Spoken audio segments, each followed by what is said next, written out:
Thank you very much, brothers and sisters. बहुत बहुत धन्यवाद भाई और बहनों। I don't take either the length of my life or my health for granted. और मेरा जो जीवन परमेश्वर ने जी दिया है, जो आयु मुझे दिया है, उसको मैं हल्के से नहीं लेता हूँ। The Bible says that even one day we have to say, if we live and see tomorrow, if it is the Lord's will, we'll go somewhere. और वचन ऐसे बताता है कि अगर हम एक दिन भी हमारे आयु के अंदर और एक ज़्यादा देखते हैं तो हम इस प्रकार कहेंगे कि यदि परमेश्वर की इच्छा रही तो हम उस चीज़ को करेंगे या देखेंगे। When I became 80 years old about 25 days ago, और 25 दिन पहले मेरे 80 साल मैंने पूरे किए। I asked the Lord for a verse. और मैंने परमेश्वर से एक वचन को मांगा। And the verse the Lord gave me was this. और परमेश्वर ने ये वचन मुझे दिया In Matthew 6 मत्ती 6 and verse 27. मत्ती 6 और 27। It says here, in this translation, it says, which of you by being worried can add even 1 hour to your life? और एक अनुवाद में इस प्रकार लिखा है कि तुम में से कौन है जो चिंता करके अपनी आयु में 1 घंटा या एक घड़ी भी उसमें बढ़ा सकता है। 1 hour. 1 घंटा। You know, most of us, if I were to ask you, do you think you'll be alive 1 hour from now? और यदि मैं आपको पूछूं कि आप एक घंटे के बाद जीवित रहेंगे, Oh, you say, sure, 1 hour is nothing, I'm going to be alive. और आप कहेंगे कि जरूर एक घंटा तो मैं जरूर जीवित रहूंगा। We as human beings, we are so full of confidence in ourselves. और एक मनुष्य होने के नाते हम अपने आप में इतने कॉन्फिडेंस या हियाव से भरे हुए होते हैं। And the more confidence we have in ourselves, the less we have in God. और जितना अधिक हम अपने आप पर भरोसा रखते उतना कम हम परमेश्वर पर भरोसा रख पाते हैं। And that is the reason why we don't grow spiritually. और इसी कारण हम आत्मिक तौर में बढ़ नहीं पाते। One of the great lessons that God wants to teach man is to have no confidence in ourselves. और एक बड़ा पाठ जो परमेश्वर मनुष्य को सिखाना चाहता है वो ये है कि वो मनुष्य अपने आप का भरोसा न करे, But to have a total confidence in God. लेकिन परमेश्वर पर संपूर्ण भरोसा रखे। And that's why he says, can you add 1 hour to your life? और इसलिए वो यहाँ पे पूछता है कि एक घड़ी भी, एक घंटे भी आप अपने जीवन में क्या बढ़ा सकते हैं? Not even 1 hour. 1 घंटा भी नहीं। And I felt that the Lord was telling me, you have to learn more and more to be so utterly dependent upon me that even 1 hour comes from me. और परमेश्वर ने इस वचन से मुझे इतना बताया कि इतना अधिक तुझे मुझ पर निर्भर होना है ताकि 1 घंटा भी जो मुझसे ही तुझे मिलता है। So I'm not to live year by year or month by month, but not even day by day. और मुझे 1 साल से दूसरे साल या एक महीने से दूसरे महीना या 1 दिन से दूसरे दिन तक भी नहीं जीना But है। like we sing in one English song, I need thee every hour I need thee. जैसे एक एक गीत में अंदर हम गाते हैं कि हर एक घंटे में हमको परमेश्वर तेरी जरूरत है। And that is not a strained way to live, it's the easiest way to live. और ये कोई अजीब कोई तरीका नहीं है, लेकिन बहुत ही सरल और आसान तरीका है जीवन जीने का। Because the responsibility is on God. क्योंकि इसकी जिम्मेदारी परमेश्वर के ऊपर होती है। I mean, it's something like if you keep all your money in your house, you'll always be worried whether somebody will steal it. यदि आपके पास मान के देखिए कि आपके घर के अंदर बहुत सारे पैसे हैं तो आप हमेशा चिंतित रहेंगे उसके बारे में। If you put it in the bank, then your worry is over that somebody won't steal it from your house. और यदि इन पैसों को आप बैंक के अंदर रखेंगे तो आप चिंतित नहीं होंगे, क्योंकि आपको चिंता नहीं होगी कि कौन उसको चुराएगा आपके घर We से। understand that when it comes to money. हम पैसों के मामले में जब संबंध में इस बात को समझ पाते हैं। I don't think any of you keep thousands of rupees in your house. और मैं नहीं सोचता कि आप में से बहुत हजारों रुपये आपके घर के अंदर आप रखते होंगे। So what about our life? लेकिन हमारे जीवन के बारे में क्या? We try to preserve it ourselves and we will lose it. यदि हम उसको अपने खुद से संभालने की या सुरक्षित रखने की कोशिश करेंगे तो उसे हम खो देंगे। Then we are worried about so many things. और यहाँ तब हम बहुत सारी बातों के बारे में चिंता करेंगे। About health and financial matters and all that. और हमारे स्वास्थ्य के बारे में, हमारी आर्थिक बातों के बारे में। How will I take care of my health? और कैसे मैं अपने स्वास्थ्य के बारे में, मैं How will I take care of my children? अपने बच्चों के बारे में। It's good to be concerned, but not to be anxious. और ये अच्छी भली बात है कि हम उसके बारे में चिंता या उसकी देखरेख करें, लेकिन उसके बारे में चिंता करना ठीक नहीं है। See, we have to prepare for the future. हमें अपने भविष्य के लिए तैयारी रखना है। When you build a house, you're preparing for many years for the future. और जब अपने घर को बनाते हैं तो बहुत सालों से उसके लिए, भविष्य के लिए आप तैयारी करते हैं। But to be anxious and worried, that's not God's will. और लेकिन उस बारे में चिंतित होना ये परमेश्वर की इच्छा कदापि नहीं है। We must have faith that our Father in heaven cares for us. और हमें विश्वास होना जरूरी है कि हमारा स्वर्गीय पिता हमारी चिंता करता है। Because he says here in verse 32, और यहाँ पे 32 वचन में वो कहता है, all the Gentiles, the people in the world, eagerly seek for so many of these things. और कहता है कि अन्य जाति इन सभी वस्तुओं की खोज में रहते हैं। But in your case, you have a heavenly Father who cares for you. लेकिन आपके संबंध में आपका एक स्वर्गीय पिता है जो आपकी चिंता करता है। So what does it mean when Jesus said we must come like a little child to और his kingdom?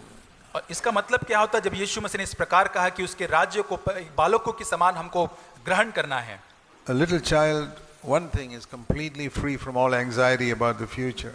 और एक छोटा बच्चा जो होता है अपने भविष्य की सारी चिंताओं से पूरी तरह से मुक्त होता है। It's not that children don't face dangers. They face many, many dangers, more than adults. और इसका मतलब ये नहीं कि बच्चे खतरों का सामना नहीं करते, लेकिन वो बड़ों से अधिक कई बार खतरों का सामना करते हैं। Because children don't know what is good and what is bad. They can eat the mud, they can put all types of things in their mouth and get sick. और कि बच्चों को ये पता नहीं होता और वो चीजों को नहीं समझ पाते, और जो पत्थर और जो मिट्टी होती है अपने मुंह में डालते और कई बार बीमार पड़ते हैं। There's great danger. और उसके अंदर बहुत ही बड़ा खतरा But होता है। how is it so many children survive through all that? और फिर इस कारण के बाद भी क्यों इतने सारे बच्चे अब तक जिंदा हैं? Because they have a father and mother who are always watching them.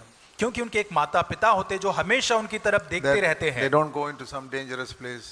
ताकि वो ऐसी कोई खतरनाक जगह पर न जाए। Many of your parents, how did your children grow up?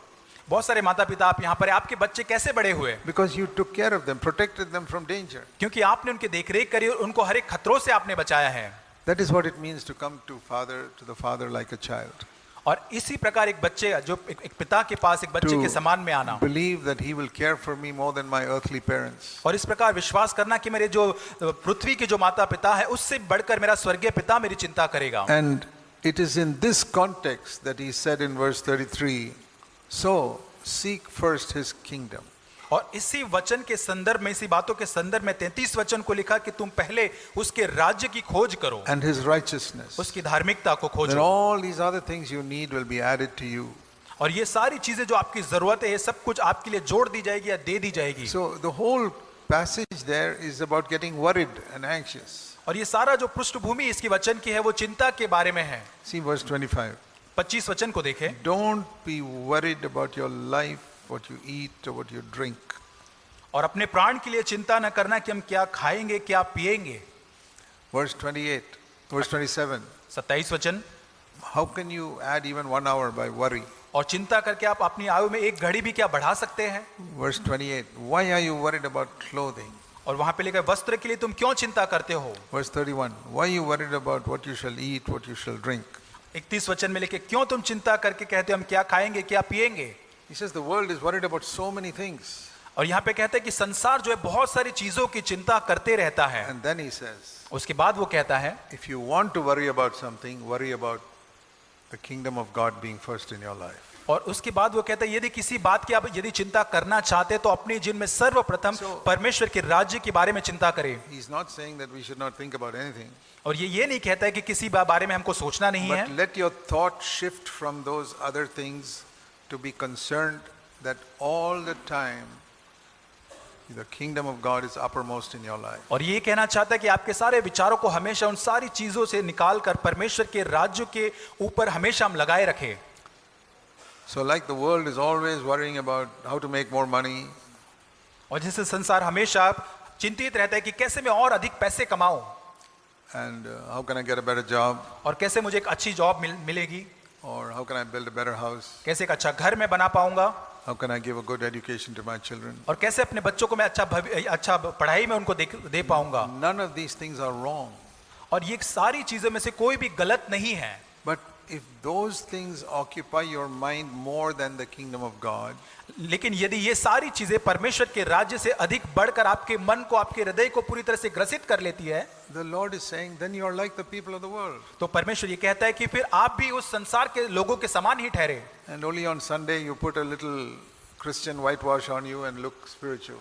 और यहाँ तक कि केवल रविवार को या अपना थोड़ा अच्छा सा चूना लगाकर जो मसीहत का आप यहाँ पर आते हैं। And that is the reason why many Christians remain at the same spiritual level all through their life. और यही एक कारण है कि मसीह बहुत सारे लोग अपने जीवन काल दरमियान उसी आत्मिक स्तर के अंदर बने रहते हैं। And the Lord says, try to shift your priority to the kingdom of God. और परमेश्वर आपकी प्राथमिकताओं में परमेश्वर के राज्य को अधिक और ऊपर बढ़ाना चाहता His है, righteousness. उसकी धार्मिकता के। And see if these other things will be added to you or not. और देखिए कि ये सारी चीजें जिसको आप खोजते हो आपके साथ जोड़ दी जाएंगी या नहीं।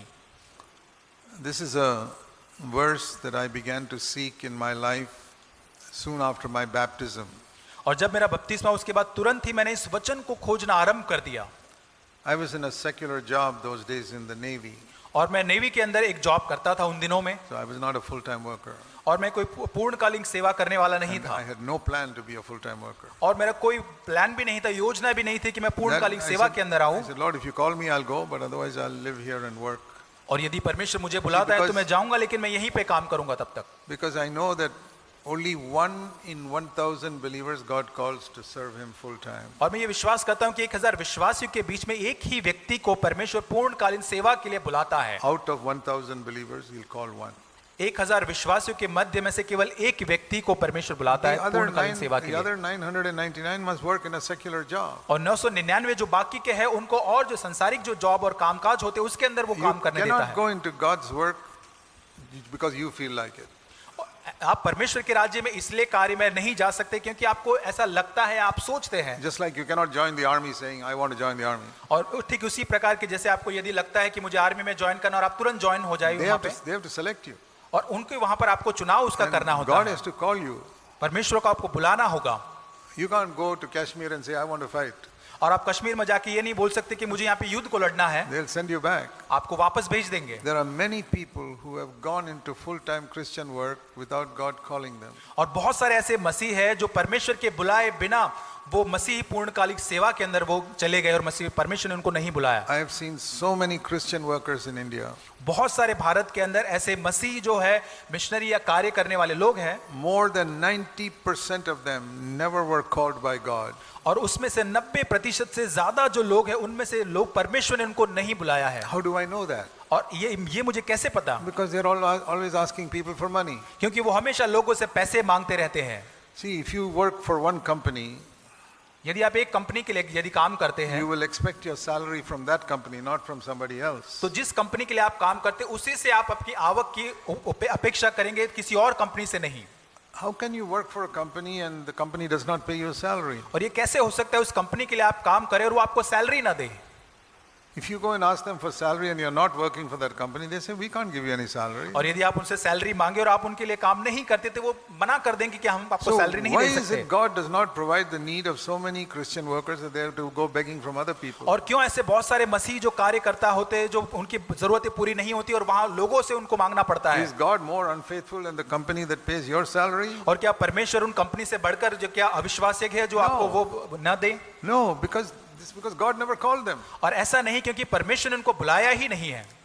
So I always tell people, never try to serve God without His calling you. और इसलिए मैं लोगों से ये कहता हूं कि परमेश्वर के बुलाए बिना उसकी सेवा करने की कोशिश न करें। You can't go into an office here and say, okay, I'll do something here and expect a salary from them in the और आप कोई भी first. ऑफिस में जाके ऐसा नहीं बोल सकते मैं कुछ काम करूंगा और मुझे कुछ पैसे या आमद सैलरी मिल जाएगा, ऐसा नहीं होता They है। have to select you. और वहां पे आपका चुनाव होता That है। is the biggest mistake I see in Christian workers in India. और मसीह जो कार्य करने वाले भारत के अंदर है, But यहाँ पे सबसे बड़ी If गलती यही मैं देखता हूँ। God calls you, He'll definitely take care of you. और यदि परमेश्वर आपको बुलाता है तो जरूर वो आपकी देखभाल करेगा He will take care of your wife, children, everybody. और आपके बच्चे अपने पत्नी हर एक की वो देखभाल करेगा।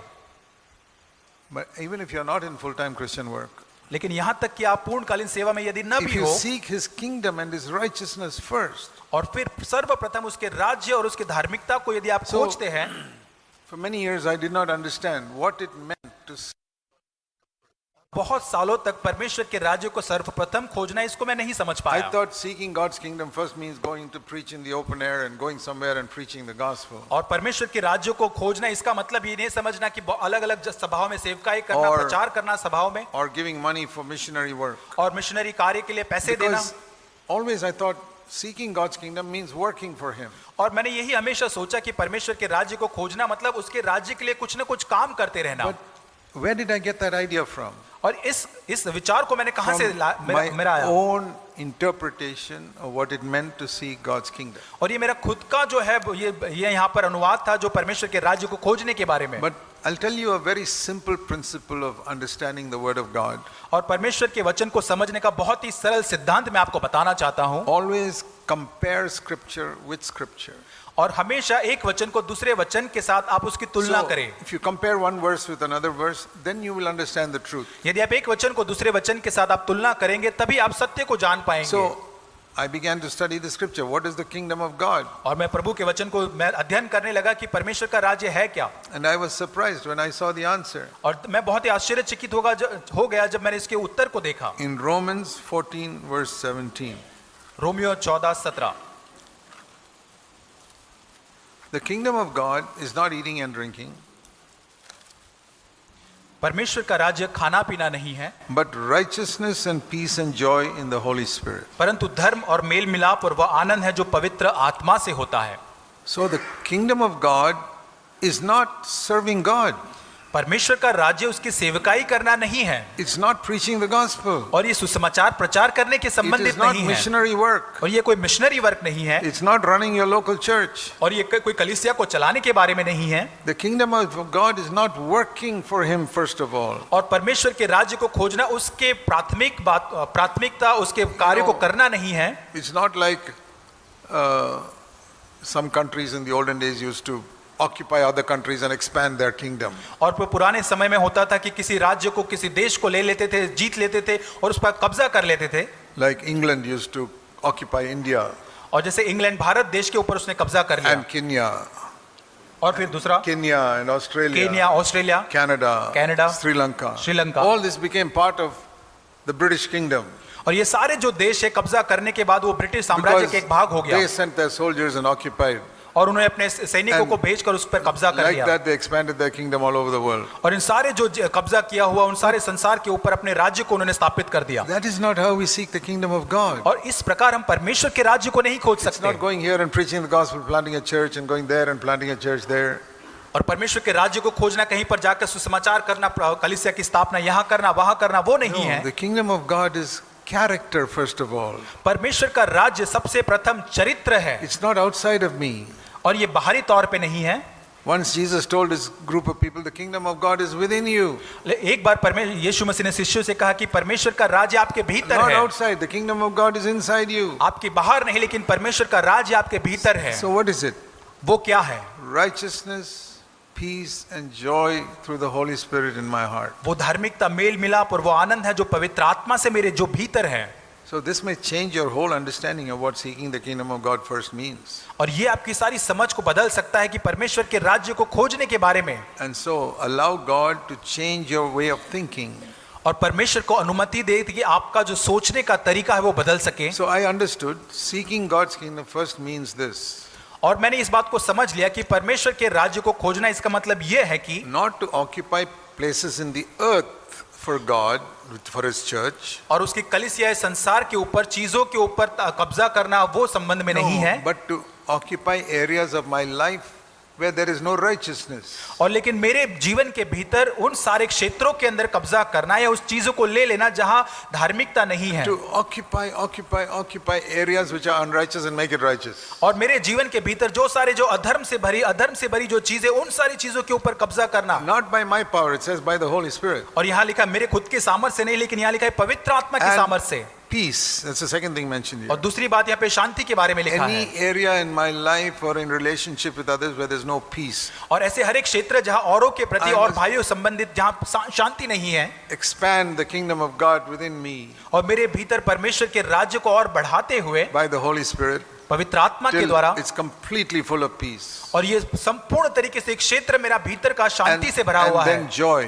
और आनंद से। that any area of my life where I don't have the joy of the Lord, और कोई भी ऐसा क्षेत्र है जहां मेरे भीतर परमेश्वर का आनंद नहीं है, any time in my life I'm gloomy, discouraged, और बहुत ऐसा कई बार मेरे जीवन के अंदर बहुत ही मैं निराश या उदास रहता हूं, that is the area I have to possess in the Holy Spirit. और वही एक क्षेत्र है जहां पर मुझे पवित्र आत्मा के द्वारा वहां कब्जा करना है। Like the Israelites occupied Canaan. और जैसे इस्राएली लोगों ने कनान देश के ऊपर कब्जा कर लिया। That is what it means to seek the kingdom of God first. और यही है मतलब कि परमेश्वर के राज्य को सर्वप्रथम खोजना। Does that mean that we will not do anything for the Lord in service for Him? और क्या इसका मतलब ये होता है कि हम परमेश्वर की सेवा में हमें कुछ भी नहीं करना है? I found that when I sought the kingdom of God within me, I ended up doing more service for Him outside. और मैंने इस चीज को पाया कि जब मैं परमेश्वर के राज्य मेरे भीतर पहले देखता हूं तो परमेश्वर की सेवा बाहरी तौर पे और अधिक मैं करने लगता हूं। But when I did not seek this kingdom inside me, all my service for Him just evaporated into nothing after some years. और जब मैंने अपने भीतर परमेश्वर के राज्य को भीतर नहीं खोजता हूं तो बाहर की जो सेवकाई मैं करता हूं बाप के समान उड़ जाती है। So many people, they do something for God, it just dies after some time. और बहुत सारे लोग बाहरी तौर पे बहुत सारी चीजें सेवकाई करते हैं लेकिन कुछ समय के बाद, सालों के बाद वो मर जाता They है, are starting in the wrong place. क्योंकि वो गलत जगह पर उसको शुरुआत करते हैं। Starting outside when it should be inside. और वो बाहरी तौर पे सबसे पहले शुरुआत करते हैं, उनको पहले अंदर से शुरुआत करनी The होती है। Pharisees came to Jesus and said, "Where is the kingdom of God?" He said, "The kingdom of God is within you." Jesus और said. लोग ये कहते हैं कि परमेश्वर का राज्य का, यीशु ने कहा कि परमेश्वर का राज्य आपके भीतर है। So in the Old Testament, पुराने नियम में they did not have the kingdom of God और उनके पास परमेश्वर का राज्य नहीं or the था, kingdom of heaven. और स्वर्ग का कोई राज्य उनके पास Kingdom नहीं of था। God, kingdom of heaven is the same.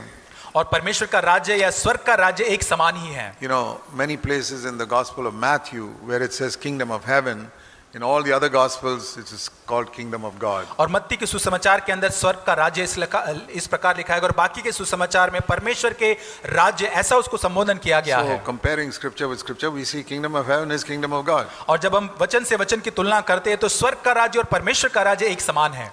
I studied that once. और इसको मैंने अध्ययन किया है। Many places where it says kingdom of heaven, in the Gospel of Matthew, in the other Gospels, same passage is called kingdom of God. और इसका अध्ययन मैंने किया कि मत्ती के सुसमाचार में स्वर्ग का राज्य लिखा है और जो सुसमाचार है उसके अंदर परमेश्वर का राज्य लिखा है, वो दोनों एक समान है। So in Matthew chapter 3, मत्ती उसका 3 अध्याय, we see the first person who came preaching the kingdom of God.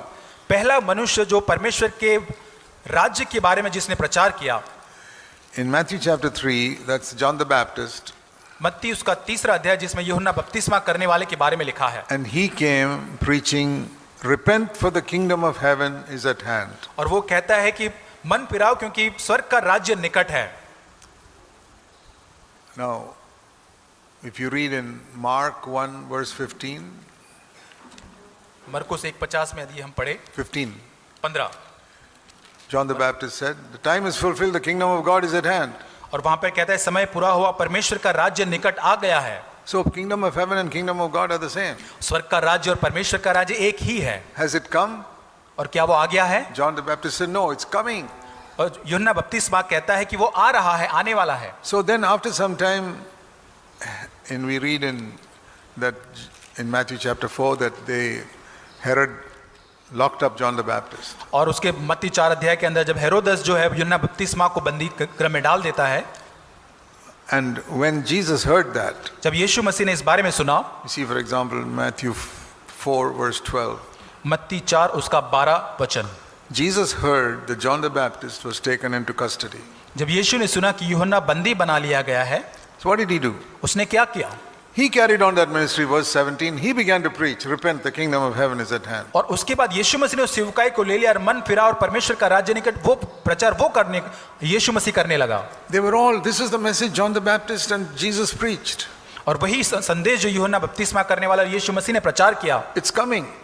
वो आ It's रहा coming. है। It has not yet come. वो अभी आया नहीं है लेकिन वो आ रहा All है। these years that God was dealing with Israel, there was no kingdom of heaven, no kingdom of God. और इतने सारे वर्षों से परमेश्वर जो इस्राएलियों के साथ जो व्यवहार कर रहा था, वहां पर कोई But परमेश्वर का राज्य it's नहीं coming था। now. It's coming. It's coming. वो आ रहा है, वो आ रहा है।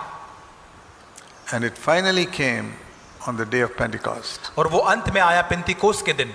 See Acts chapter 1. प्रेरितों के काम 1 अध्याय। What did Jesus do in the 40 days that he was on earth after his resurrection? और यीशु के पुनरुत्थान के बाद जब वो 40 दिन इस धरती पर था, उसने क्या किया? What was he preaching? वो किस बारे में प्रचार कर रहा था। He preached many things during the 3.5 years. और 3.5 साल तक उसने बहुत अलग अलग But विषयों पर in प्रचार the किया। 40 days that he was with the disciples after the day of Pentecost, और पेंतिकोस्त के दिन के बाद जब 40 दिन उसको शिष्यों के साथ जब यीशु मसीह I वहां था, don't know whether you know one thing, that after his resurrection, Jesus never appeared to any unbeliever. और आप यदि जानते हैं या पता नहीं, लेकिन उसके यीशु मसीह के पुनरुत्थान के बाद यीशु मसीह कभी भी किसी अन्य जाति या अविश्वास के ऊपर प्रकट वो नहीं हुआ। He did not go to Herod or Pilate and say, "See, I'm alive, you tried to kill me." और वो हेरोदस या पिलातुस के पास जाकर ये नहीं कहता, देखो मैं तो जीवित हो गया, तू मुझे मारने की कोशिश कर रहा था। He did not believe in such cheap way of humiliating others. और यहाँ तक ऐसे किसी को इस तरह से तुच्छ करना या नीचे दिखाना हल्के से उस प्रकार उसने विश्वास नहीं किया। Sometimes we like to humiliate others by saying, "Hey, you tried to crush me, see, I'm one." और किसी को हम कई बार तुच्छ दिखाने की कोशिश करते, देखो तूने मुझे गिराने की या कुचलने की कोशिश किया, देखो मैं यहाँ हूँ। We should never do that. हमें ऐसा कभी नहीं करना चाहिए। What a temptation it would have been to Jesus to go before Herod and Pilate and say, "You tried to kill me," or to the Pharisees, "See, I'm alive." और कैसा वो परीक्षण रहा होगा यीशु मसीह के अंदर कि वो पिलातुस या हेरोदस के सामने जाके कहे कि तुमने मुझे मारने की कोशिश करी, देखो मैं He जीवित did हूँ। not go to any of them. लेकिन वो उनमें से किसी के पास भी नहीं गया, He lived before his Father. लेकिन वो उसके पिता के सन्मुख बना रहा। Appeared only to his disciples. वो केवल उसके जो शिष्य थे उसी के ऊपर अपने आप को उसने प्रकट You किया। read that in 1 Corinthians 15 also. और एक पहला कुरिन्थियों 15 के अंदर भी उसको हम पढ़ते Here हैं। it says in Acts chapter 1, लेकिन यहाँ प्रेरितों की काम पहला verse अध्याय 3, 3 वचन the last part, अंतिम that भाग, during those 40 days he spoke to his disciples about the kingdom of God. और वो 40 दिन तक उन्हें दिखाई देता रहा और परमेश्वर के राज्य की बातें वो करता रहा। That's what he was preaching for 40 days. और वो 40 दिन तक वही प्रचार करता रहा। Righteousness, peace and joy in the Holy Spirit. धार्मिकता, आनंद, शांति पवित्र आत्मा के द्वारा। And he said, don't go try to preach anything. और वो कहता है जाकर कहीं पर भी प्रचार करने की कोशिश मत You करो। wait in Jerusalem. आप यरूशलेम में आप बाढ़ And देखें, then in a few days the Holy Spirit will come upon you. Verse 5, you'll be baptized with the Holy Spirit. और फिर वहां पर तुम जब राह देखोगे तब पवित्र आत्मा तुम पर आएगा, तुम पवित्र आत्मा से बपतिस्मा पाओगे। Baptism means immersion. और बपतिस्मा मतलब डूबना। So the Holy Spirit was like heavy rain coming from heaven. और पवित्र आत्मा का आना मतलब एक बड़ी बारिश स्वर्ग से आना। And they stood outside and got drenched. That's baptism in the Holy और Spirit. वहां उस बारिश के अंदर जब आप खड़े होते हो पूरी तरह से आप भीग जाते हैं, वो पवित्र आत्मा का बपतिस्मा है। Just like you're dipped into a tank for baptism in water. और जैसे पानी के बपतिस्मा के लिए पानी के टैंक के अंदर आपको डुबाया The Holy जाता है, Spirit comes upon you and you're baptized in the Holy Spirit. और वैसे ही पवित्र आत्मा के बपतिस्मा के दौरान पवित्र आत्मा आप पर उतरता है। Not just a few drops of rain here and there, और कुछ पानी की बूंदे यहाँ वहां उतना नहीं, but completely drenched. पूरी तरह से आपको भिगो देता है। That means the Holy Spirit has occupied every part of your life. इसका मतलब पवित्र आत्मा ने आपके शरीर के हर एक भाग को, हर एक क्षेत्र को पूरी तरह से कब्जा कर लिया है। Then you will understand righteousness, peace and joy in the Holy Spirit. और तभी आप समझ पाएंगे जो उसके राज्य के अंदर जो धार्मिकता, शांति, आनंद पवित्र आत्मा के द्वारा होता है। Many believers are not baptized in the Holy Spirit. बहुत सारे विश्वासी पवित्र आत्मा से भरे हुए नहीं हैं। Then they will understand all this only in theory. और यहाँ तक तब वो केवल वो ज्ञान के अंदर पढ़ाई और And थियरी there के अंदर वो are many समझेंगे। people who listen to me, understand this theory, explain it to others, but it is not real in their life. और बहुत सारे लोग ये सारी चीजें मुझसे सीखेंगे, समझेंगे और लोगों को भी सिखाएंगे, लेकिन खुद के जीवन में कुछ लागू नहीं होगा। I'll give you a little bit of advice. और मैं उनको एक सलाह देना चाहूंगा, Don't have a lust to teach other people. मैं ये आपको ये कहना चाहूंगा कि औरों को सिखाने की बहुत तीव्र लालसा या इच्छा न रखें What you have not experienced in your life. जो आपने अपने जीवन में अनुभव न किया हो। Have a great desire to experience it first in your life, then to teach others. और पहले सबसे पहले अपने जीवन में उसको आप सीखे, अपने जीवन में उसको काम में लाए और फिर लोगों को आप सिखाएं। You know how Jesus said, rivers of living water will flow from the innermost being. और यीशु मसीह ने जैसे कहा कि जो जीवन की नदियां आपके भीतर से बहेगी बाहर, That is the Holy Spirit. और ये पवित्र आत्मा है। See John chapter 7.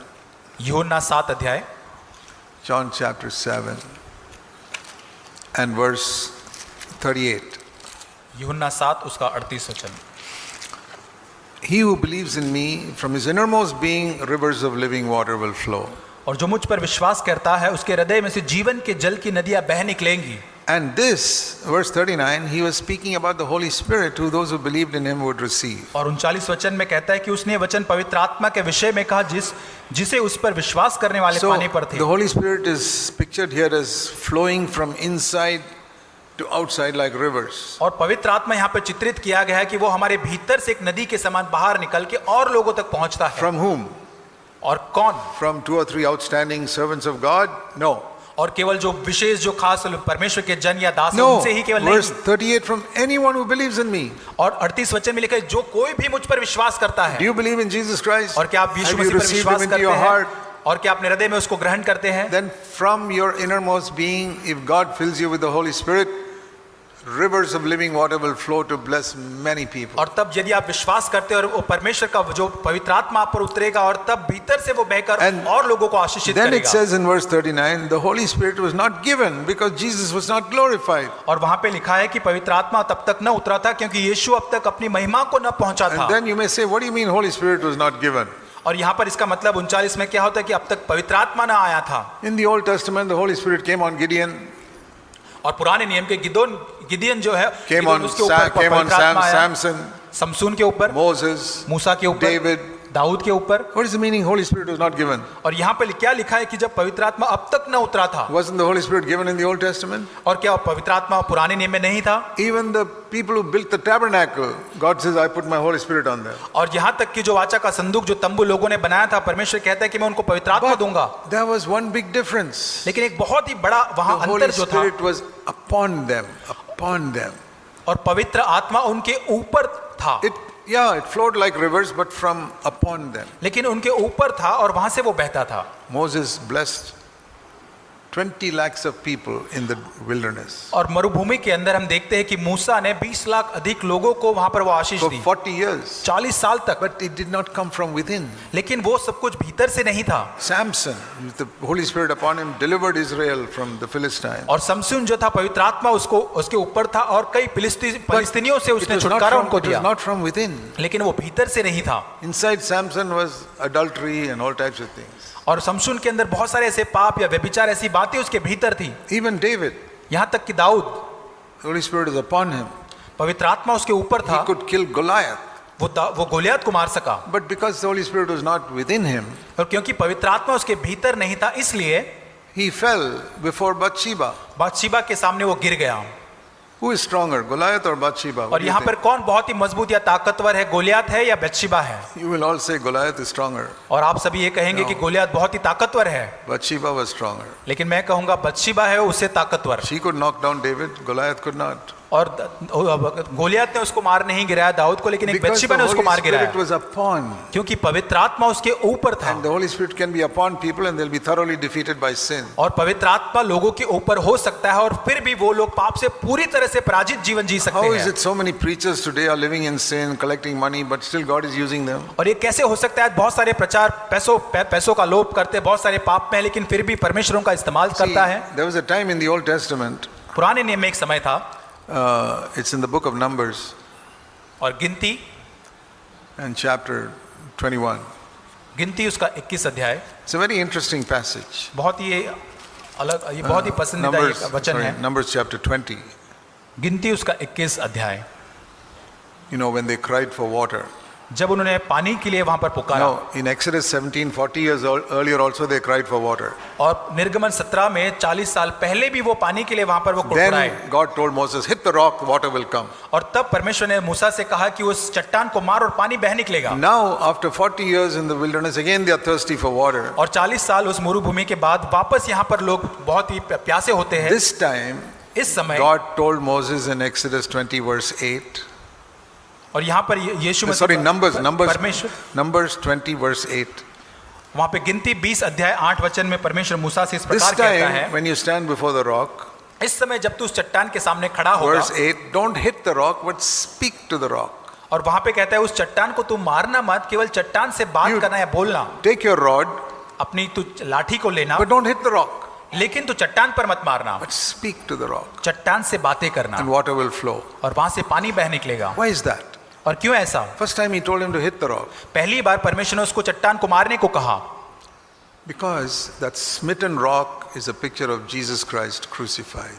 और क्योंकि वहां पर जो चट्टान पर मारा गया वो जो यीशु मसीह जो क्रूस पर क्रूसित हुआ उसका चित्र है, And Christ has to be crucified only once. और लेकिन यीशु मसीह का जो क्रूसित होना केवल एक ही बार है। That is the meaning of don't hit the rock a second time. और यही मतलब होता है कि उस चट्टान के ऊपर और एक बार आप लाठी से न Of मारें। course, Moses didn't understand all that. और मूसा ने इस बात को सारी बातों को But नहीं here is समझा, the principle we must learn.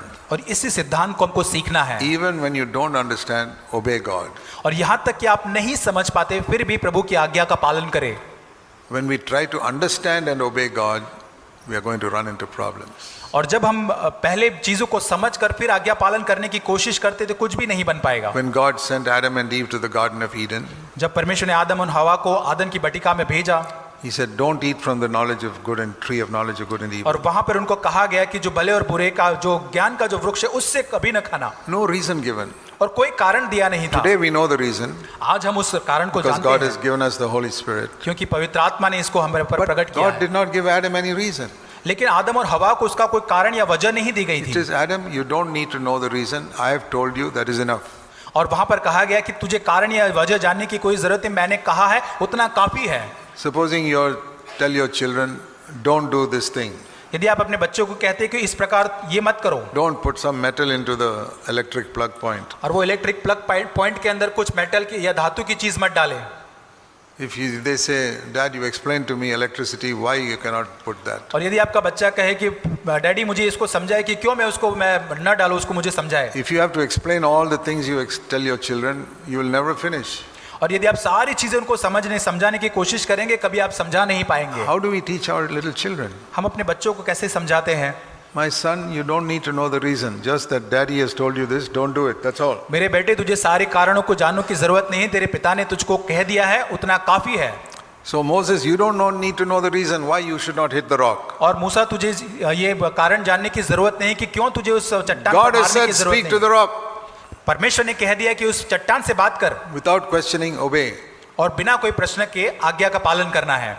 But Moses did not obey. लेकिन यहाँ मूसा ने आज्ञा का पालन नहीं किया, He hit the rock. उसने चट्टान पर मारा। Now the question, when you disobey God, will God bless your ministry?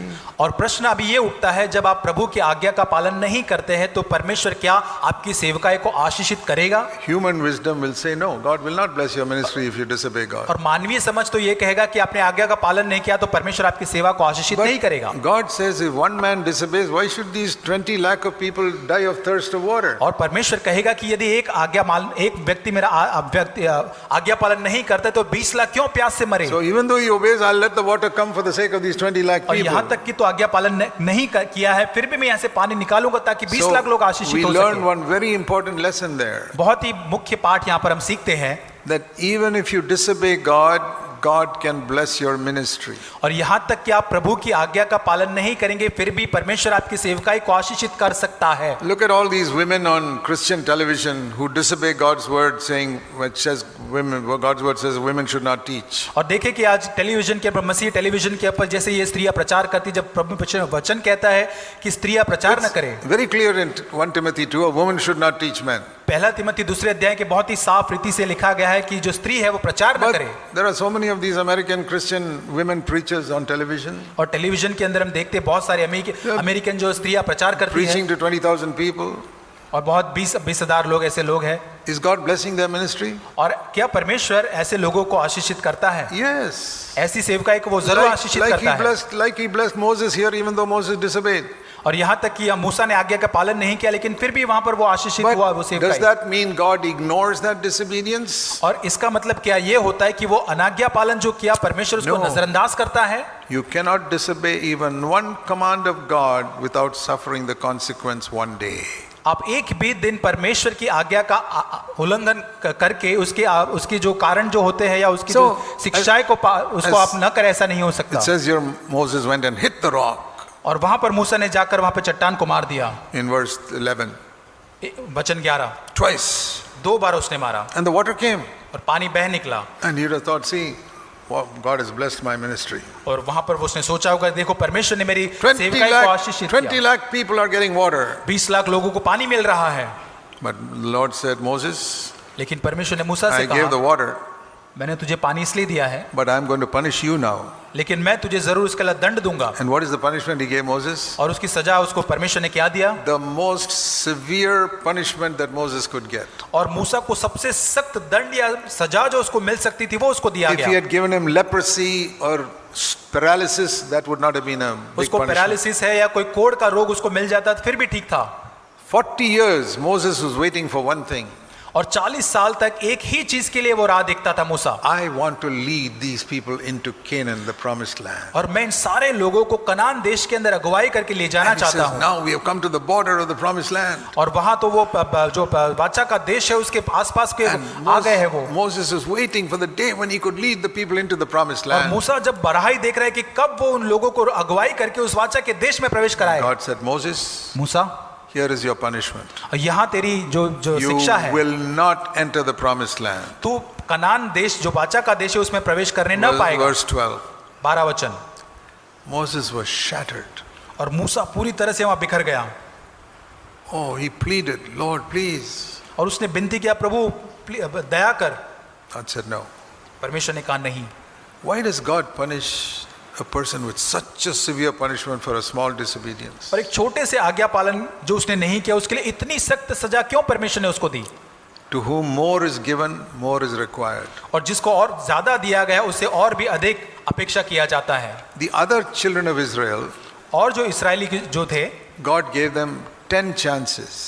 और वहां पर परमेश्वर ने उनको 10 मौके दिए। But Moses, he did not even give one chance. लेकिन मूसा को एक भी मौका दिया नहीं गया। If you read Numbers 14, यदि गिनती 14 अध्याय को हम पढ़े, God told them परमेश्वर ने उनसे कहा, in 14:22, 14 उसका 22 वचन, the Lord told the Israelites, परमेश्वर ने इस्राएलियों से कहा, these 10 times you have not listened to me, और यहाँ पे लिखे 10 बार आप तुमने मेरी परीक्षा की so और मेरी बात नहीं you will मानी, not enter the land. और तब तुम इस प्रवाचा के देश में नहीं प्रवेश करोगे। 9 times he let them go.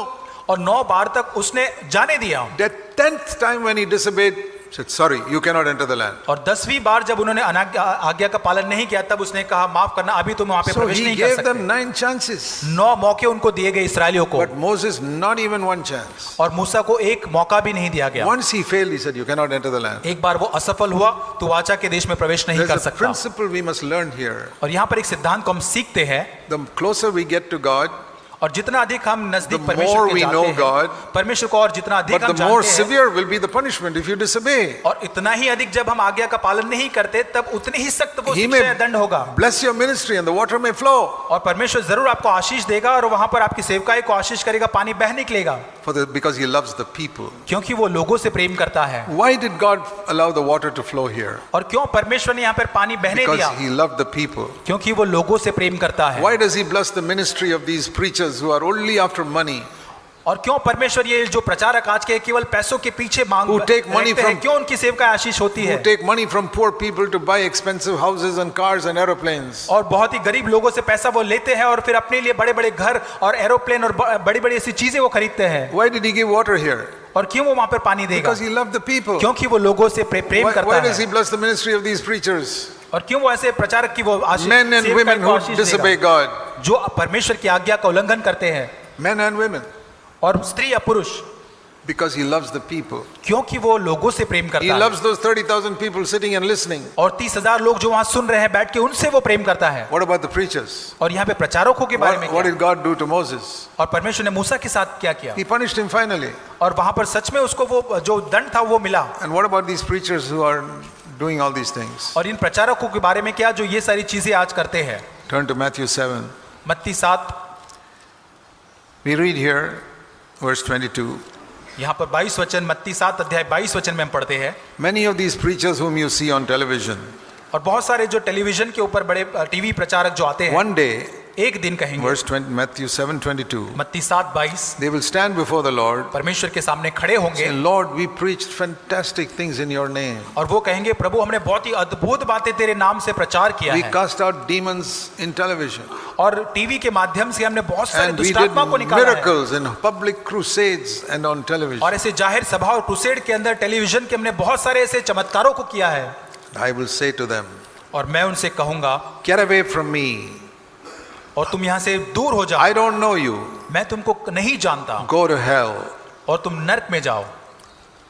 People who preach so much and did miracles are going to hell. और जो लोग इतने सारा प्रचार किया वो नरक में जा रहे हैं। It's like saying, Moses, you won't let him enter the promised land. और इसी प्रकार कहना कि मूसा तू तो वाचा के देश में प्रवेश नहीं कर पाएगा। And some of these inferior people will enter the promised land.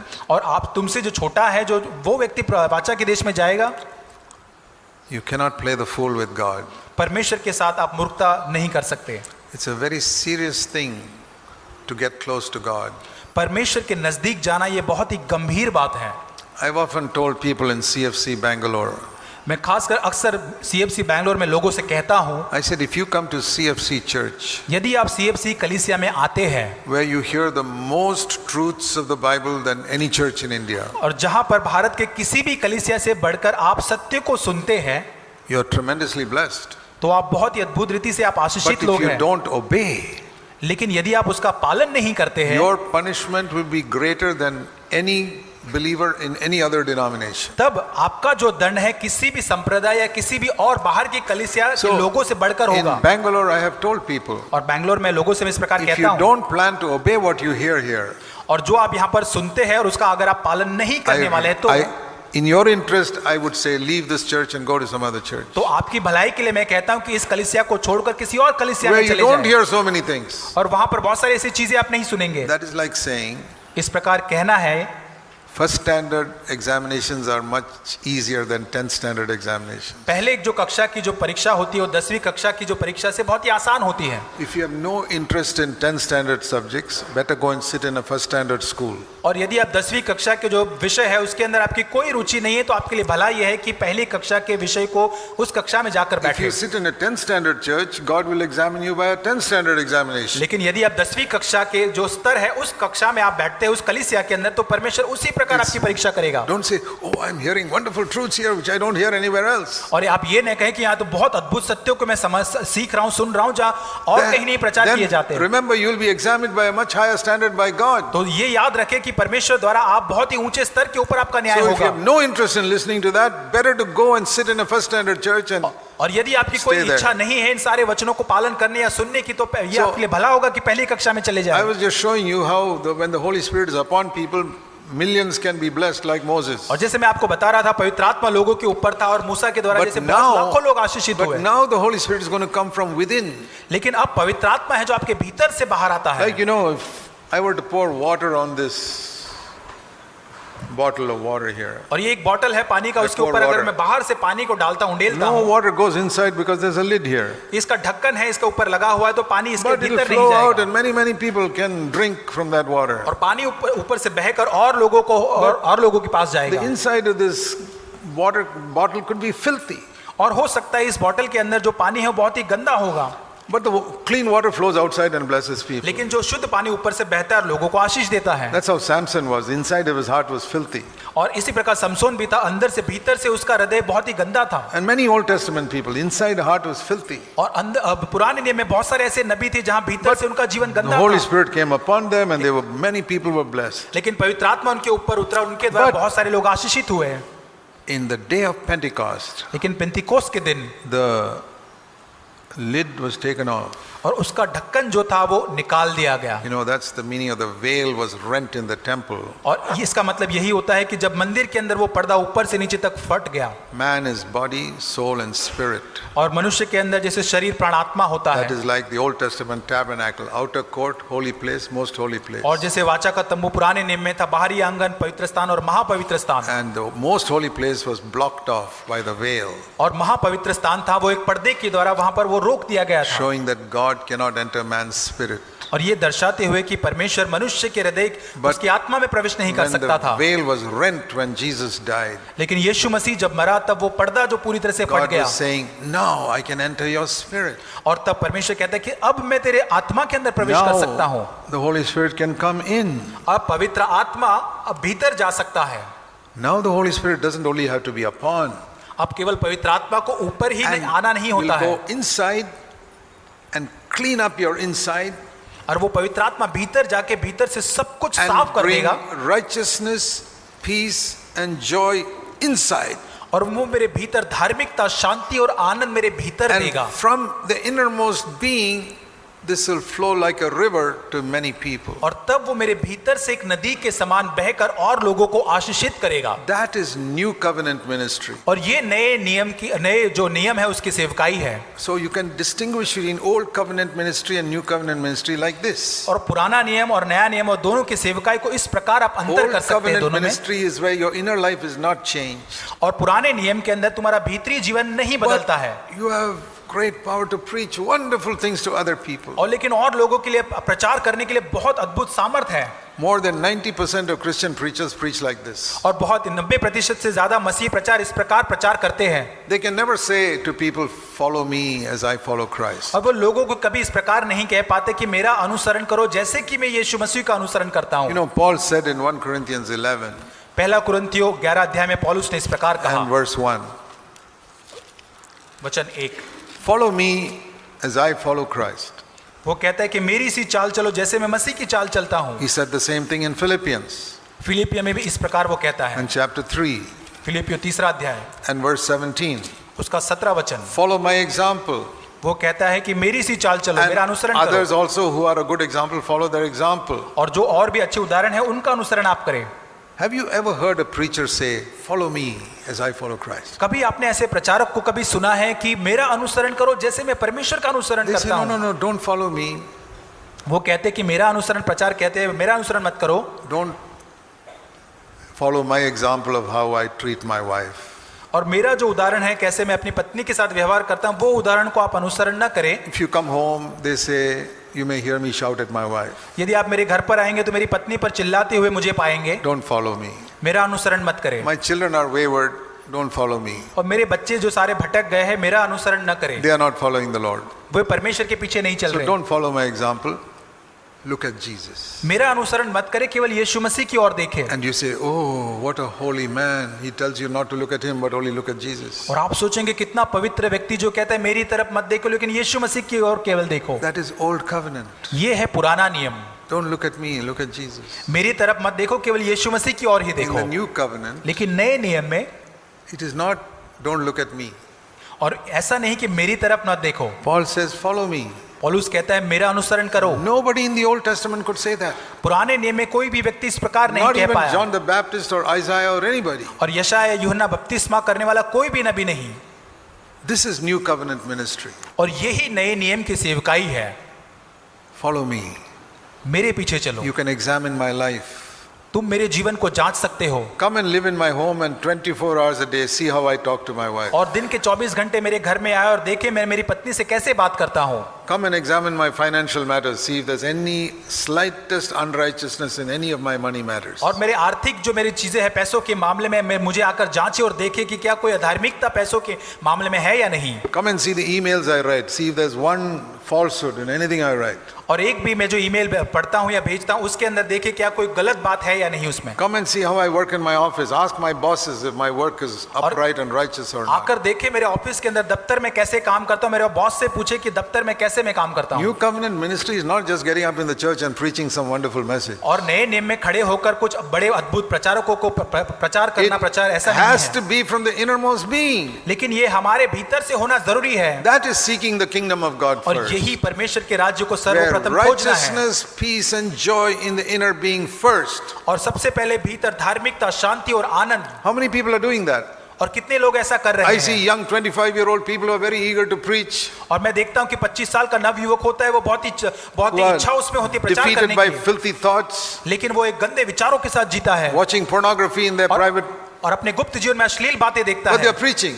लेकिन वो प्रचार करते हैं। First class hypocrites. और लेकिन वो बहुत ही अच्छे ऐसे पाखंड One से day बने लोग God हैं। will say to them, get away from me, I don't know you. और परमेश्वर उनसे कहेगा कि मेरे से दूर हो जाओ, मैं तुम्हें नहीं जानता। You got a name in the church as great preachers. और आपको चर्च के अंदर एक बहुत बड़ा नाम मिला है कि बहुत अच्छे But प्रचारक आप हैं। what was going on in your private life? लेकिन आपके गुप्त जीवन में क्या आप कर रहे थे? My brothers and sisters, मेरे भाई और बहनों, there's a tremendous deception going on in the world today, बहुत ही धोखा इस संसार में आज चल रहा है, where the outer life is being emphasized more than the inner life. और भीतरी जीवन से अधिक बाहरी जीवन को और अधिक महत्व दिया जा रहा है। That is Old Testament. और ये तो पुराना नियम था। You read the 10 Commandments. आप 10 आज्ञाओं को It's पढ़ें all, 9 of them are dealing with the outer life. और 9 आज्ञा उसमें से तो बाहरी जीवन के बारे में Don't संबंधित है। worship idols.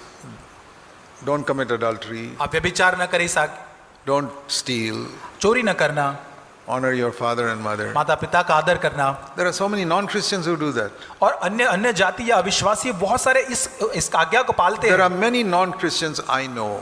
बहुत सारे ऐसे अन्य अन्य जाति या अविश्वासी मैं जानता They हूँ, don't worship idols. और They don't worship idols. और वो मूर्ति पूजा नहीं करते, They honor their parents. माता पिता का आदर करते They हैं, don't commit adultery. व्यभिचार नहीं They करते, don't steal. चोरी नहीं करते, They don't give false witness in the court. और कोर्ट के अंदर ऐसी They झूठी गवाही नहीं they देते, don't kill anybody. किसी को मारते नहीं, They keep those first 9 commandments. और जो वो 9 आज्ञा है वो सारी आज्ञा को पालन वो करते हैं। But God kept a 10th commandment there. लेकिन परमेश्वर ने वहां 10वीं आज्ञा को रखा है। The 10th one was don't desire something in your heart which doesn't belong to you. और जो चीजें तेरी नहीं है उस चीजों का अपने हृदय में लालच न करना। Don't look at your neighbor's wife or your neighbor's daughter and desire.